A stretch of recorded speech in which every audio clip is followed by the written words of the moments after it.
édition sur Ecopolis Télévision. Mesdames, Messieurs, bienvenue à tous. Tout de suite, le sommaire. Révélation de nouveaux massacres de civils dans la province du Nord Kivu, dans la zone sous occupation du M23. Les États-Unis ont convoqué une réunion d'urgence du Conseil de sécurité de l'ONU sur la RDC.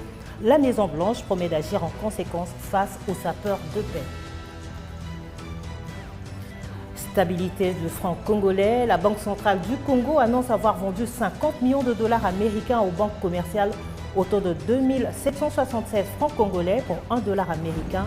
On en parle dans ce journal avec Charles Itokwa, haut fonctionnaire à la Banque centrale du Congo. Le pasteur chantre Moïse Mbi est désigné officiellement ambassadeur de l'Institut national des arts. Cette initiative vise à valoriser les talents locaux et à donner aux étudiants un ancrage direct dans la réalité professionnelle.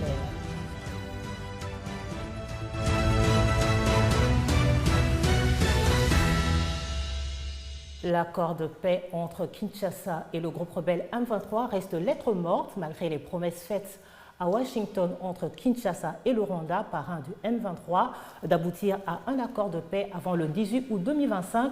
Le M23 continue les exactions contre les civils dans la partie est de la RDC. Avec les révélations de nouveaux massacres, les États-Unis ont appelé mercredi à la tenue d'une réunion d'urgence du Conseil de sécurité de l'Organisation des Nations Unies sur la République démocratique du Congo. Cette réunion a pour but d'examiner les atrocités commises contre les civils par les terroristes de l'AFC M23. C'est ce qu'a annoncé le Bureau des Affaires africaines du département d'État. Les détails avec Racha Keke. La violence visant les civils dans l'est de la République démocratique du Congo est inacceptable et nous exhortons toutes les parties à respecter le cessez-le-feu inscrit dans la déclaration de principe signée à Doha entre la République démocratique du Congo et le M23. Nous continuerons à promouvoir la reddition de comptes afin que ceux qui sapent la paix, la stabilité ou la sécurité aient à en répondre. Un communiqué au ton très martial contre les terroristes du M23 qui persistent dans les massacres et tueries des civils dans l'est de la RDC. Donald Trump en a marre et initie cette urgente demande auprès du Conseil de sécurité de l'ONU. Dans un rapport publié mercredi dernier, Amnesty International a dénoncé les exactions commises par l'AFC M23 dans les provinces du Nord et Sud Kivu, dans les exécutions sommaires, viols collectifs, enlèvements des patients et attaques d'hôpitaux, mais également Human Rights Watch qui a accusé l'AFC M23 d'avoir massacré plus de 140 civils dans les territoires de Rutshuru au Nord Kivu.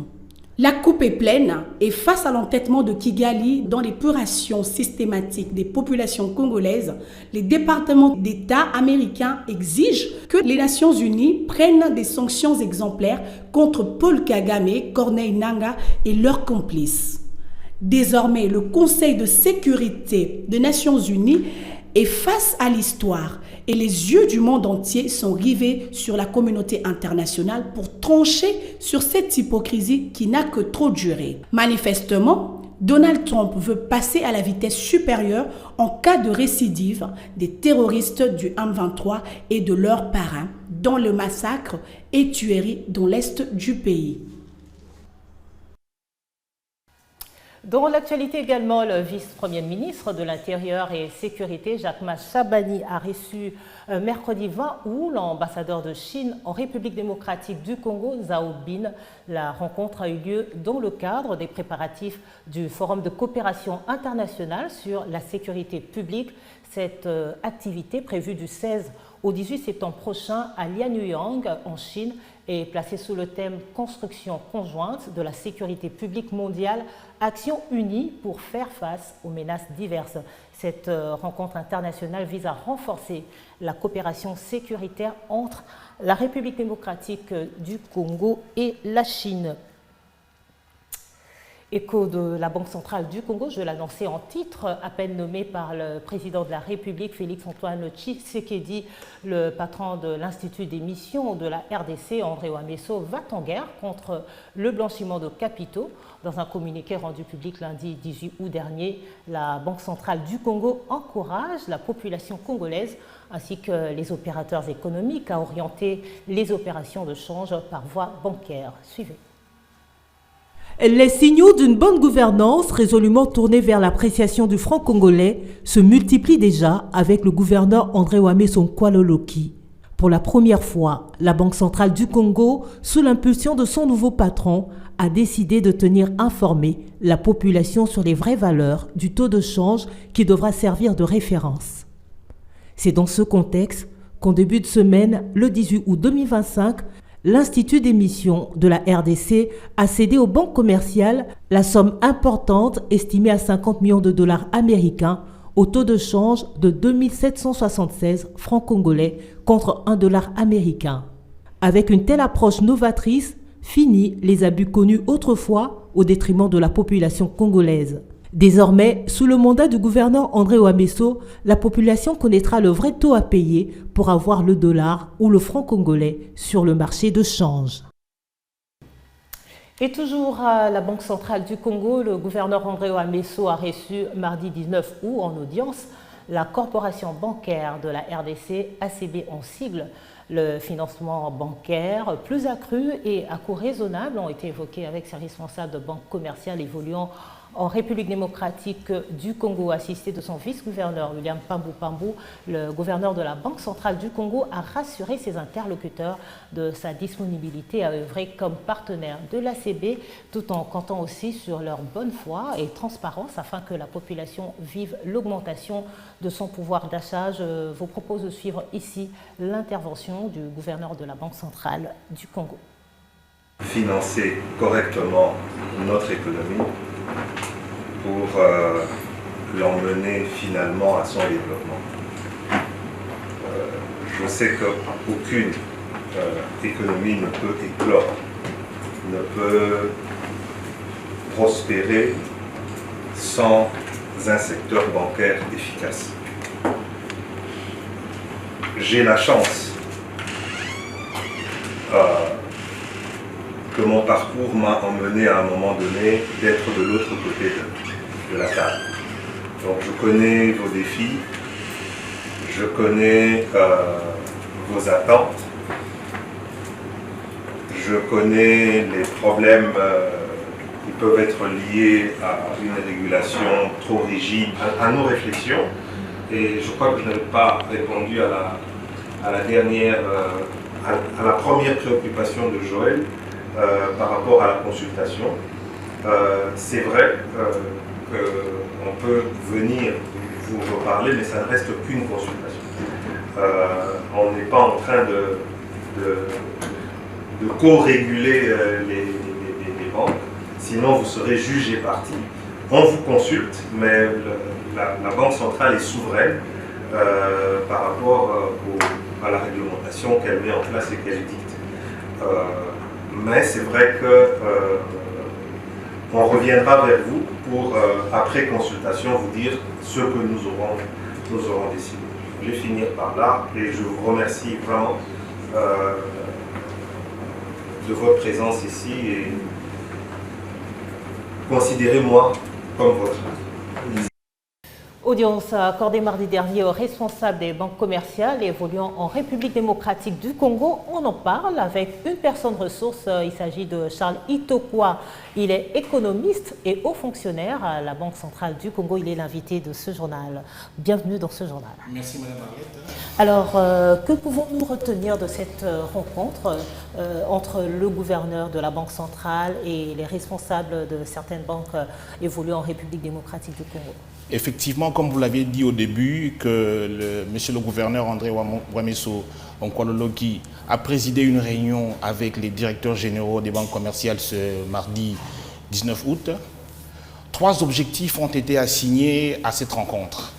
Premièrement, il était question de partager la vision de monsieur le gouverneur, bien évidemment en ce qui concerne d'abord la mission principale de la Banque centrale, à savoir assurer la stabilité des prix, mais surtout, et surtout là on doit insister avec un focus spécial sur les questions de financement de l'économie. Parce que le gouverneur aimerait vraiment s'y pencher sur les financements de l'économie. C'est même l'une des raisons de cette rencontre. Et à ce titre, il a été évoqué la question de la bancarisation. Parce que nul n'est besoin de l'évoquer, de le prouver. Une frange importante de la population congolaise évolue hors système. Et c'est un problème que pour atteindre les objectifs en termes de financement de l'économie avec une proportion aussi importante qui ne bénéficie pas des services bancaires. Ça, c'est d'abord un premier élément dans le cadre du financement de l'économie.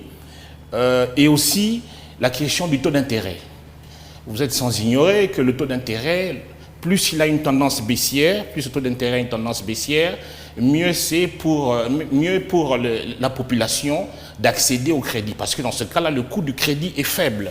Donc, c'est une question très importante aussi du taux d'intérêt qui a été évoqué avec la corporation. En deuxième lieu, le deuxième point, le deuxième objectif, il a été question d'exhorter les banques à une digitalisation plus accrue des services bancaires, à des coûts raisonnables surtout, à des coûts raisonnables parce qu'il ne faudrait pas que les coûts des services bancaires puissent insérer ou laisser la place à des distorsions dans le fonctionnement de l'économie.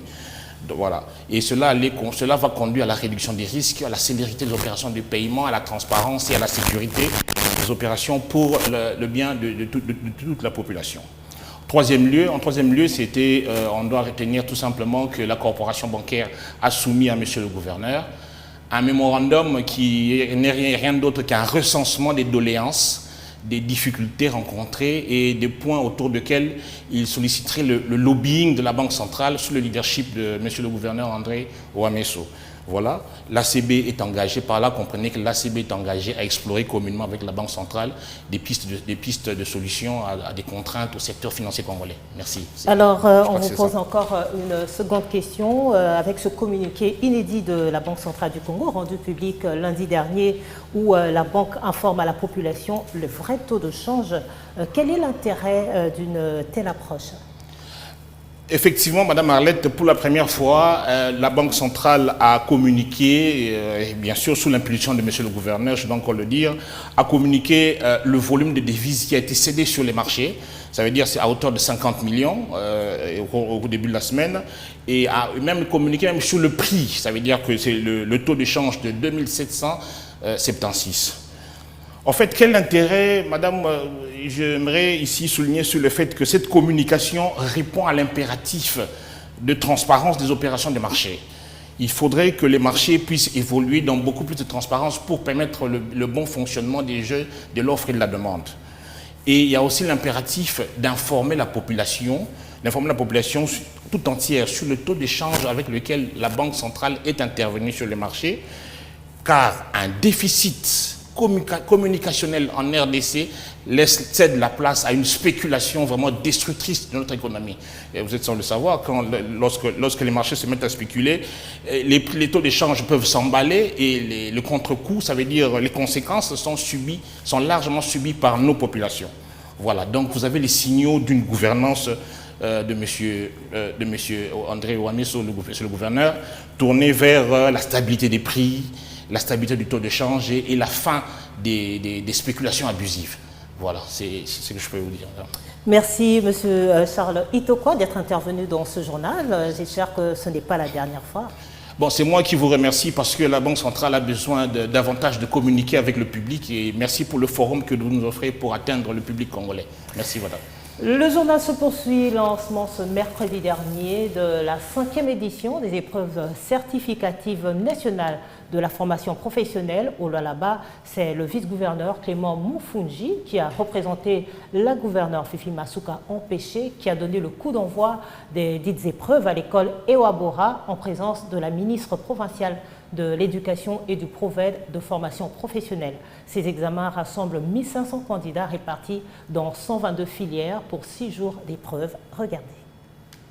Le vice-gouverneur Clément Mufunji Chinat-Karl, représentant la chef de l'exécutif provincial, Masuka Saini Fifi, a donné les coups d'envoi des épreuves des fins d'études de la formation professionnelle au groupe scolaire Ewabora. Cette cérémonie s'est déroulée en présence de la ministre provinciale de l'Éducation, le docteur Kainda Kassila Pichou, et des autorités éducatives, dont les prophètes de la formation professionnelle et de l'inspecteur principal provincial.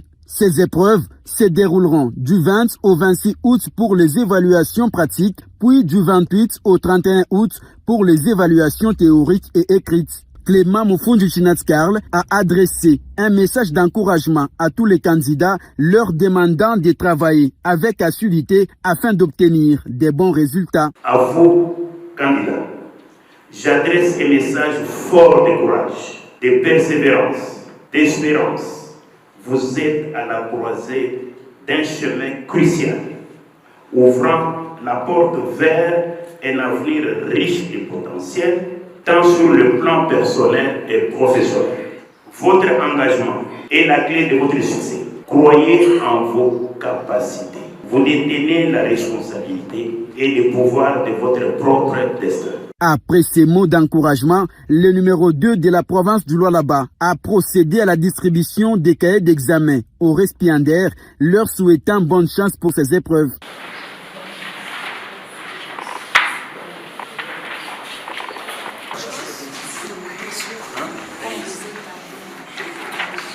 Clément Mufunji a relayé le même message dans les autres salles de passation d'examen en vue d'encourager les candidats à ces épreuves. Dans la province, cette 5e édition enregistre un nombre important de participations, près de 1500 candidats avec une représentation d'environ 40% des filles, a précisé les prophètes de la formation professionnelle. Sécurité à présent, plusieurs mesures visant à réorganiser la police de circulation routière ont été annoncées par le commissaire provincial de la police nationale congolaise, ville de Kinshasa, le commissaire divisionnaire Israël Kantou. Cette initiative a été dévoilée lors d'une parade mixte PNC-FRDC qui s'est tenue le mercredi à l'esplanade du Palais du Peuple. Dans sa communication, le patron de la police nationale congolaise ville de Kinshasa a souligné l'urgence d'un changement au sein de la PCR. Cette prise de conscience a conduit à une décision radicale sur certains commandants qui doivent se reposer pour laisser leurs adjoints au travail afin d'améliorer la fluidité du trafic et à répondre aux préoccupations croissantes des citoyens face aux problèmes de circulation dans la capitale. On l'écoute ici au micro de votre rédaction. La conseil de la mission respect, il y a droit de l'ordre. Aucun commettre à mototé, aucun n'est moto à ça que ma peine à 4 na moto. Aucun conflit à mototé. Mana ko ke ngana ko sa musana yo la kalibanda ngana kalibanda yo la kalandako eza mo sala ngana yo ko ponaki tike ala landako kasi yo sa musana yo tika ko fiki sa ba kontina biso soki to kutira musala molangwa yo to ko semola ivresse pendant les heures de service to ko kamayo.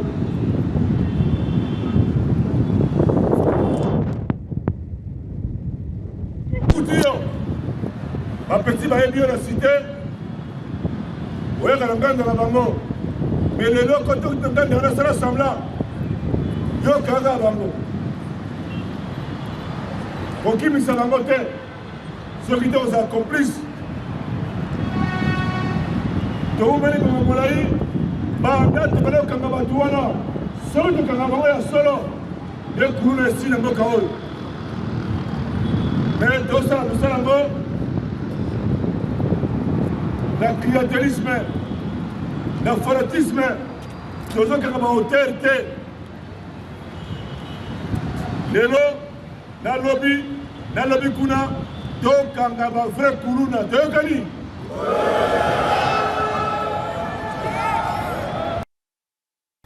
Et dans le chapitre infrastructure, le ministre des Infrastructures et des Travaux publics, John Banza, a échangé mercredi avec la délégation syndicale de l'administration du dit ministère, ainsi que des agents et cadres qui en ont profité pour étaler leurs desiderata auprès du nouveau patron du ministère qui, après écoute, a tenu à les rassurer de son accompagnement tout au long de son mandat à la tête du dit ministère. Images et commentaires.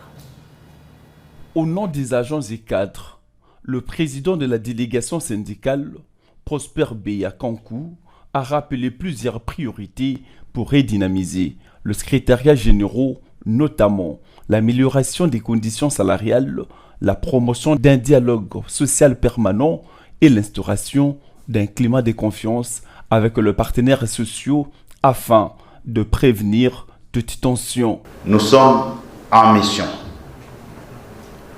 La mission nous est confiée par son Excellence, Monsieur le Président de la République, chef de l'État, Félix Antoine Tshisekedi Tshilombo. Lui, le premier bâtisseur de notre pays. Lui, en me plaçant à la tête de ce ministère, attend de nous des résultats concrets. Et je ne peux pas atteindre ces objectifs, nous fixer, nous assigner, si je n'ai pas l'accompagnement de notre administration. Parce que je sais que l'administration, c'est le pilier, le fondement de toute notre action.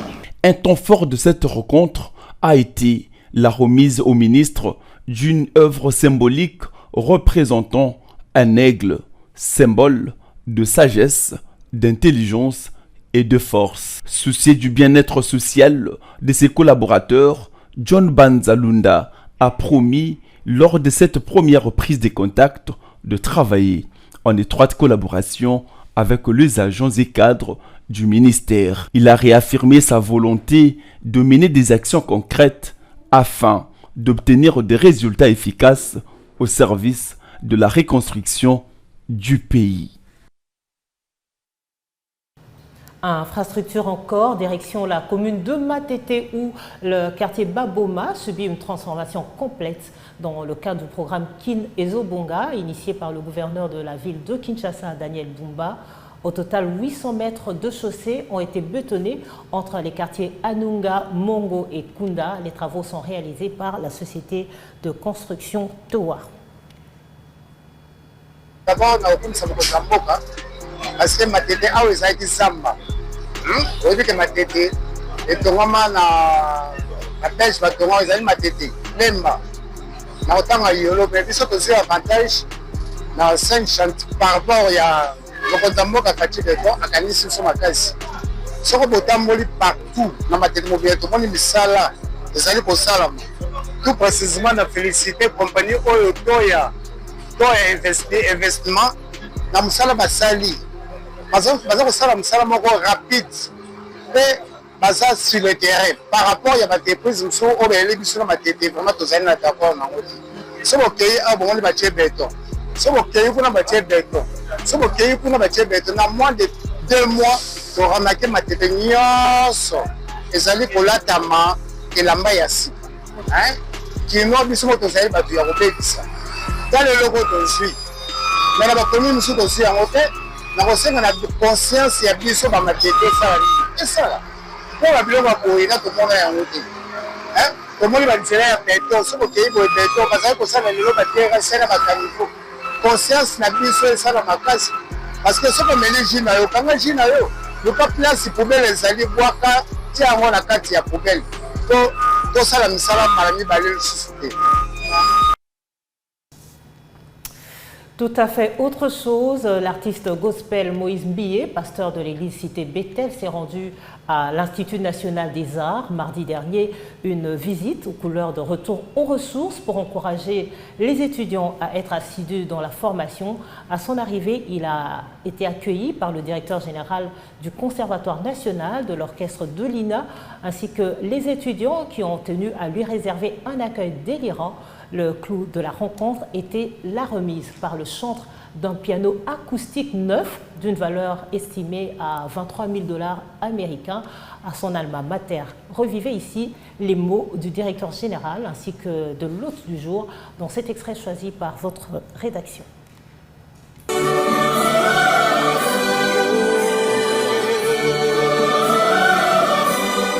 Merci beaucoup, monsieur le directeur général. J'ai eu la grâce, d'autres vont dire chance, de passer une année à l'Institut national des arts en prépo seulement. Alors, je devrais faire un choix entre aller étudier la théologie et rester à l'INA. Mais j'avais choisi la théologie. Le fait de ne pas aller jusqu'au bout à l'INA m'a permis une chose, de me servir du peu que j'avais découvert à l'INA et mélanger avec ce que j'avais à l'intérieur de moi pour faire la musique que je fais aujourd'hui. Donc j'oublierai jamais que dans ce que je fais, si on doit dire réussite, je ne sais pas, mais si quelqu'un dit que c'est une réussite, donc dans cette réussite, il y a cette graine de l'Institut national des arts. J'ai choisi de revenir ici parce que l'INA m'a appris à toucher quelques touches du piano. Je suis revenu avec ce piano pour vous aider. Mais comme le prof qui est là a dit, on va parler de l'Institut partout. Il faut qu'il y ait de bourses ici, il faut qu'il y ait de...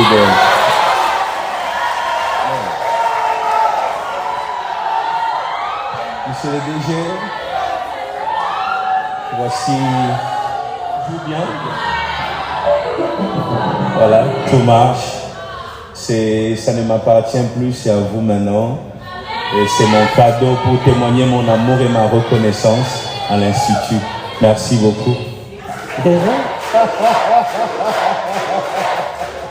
Pasteur, j'ai vu un piano comme ça quand on nous mettait en honneur de docteur à thèse à l'université de Liège. Wow. Et que, sauf erreur de ma part, à Kinshasa, je n'ai pas encore vu ça dans les écoles. Je ne connais pas en Afrique. Hein. Donc c'est un piano qui relève l'INA au niveau international. Comme directeur général, je vous annonce que le révérend pasteur Moïse Mbille est décoré ambassadeur de l'INA.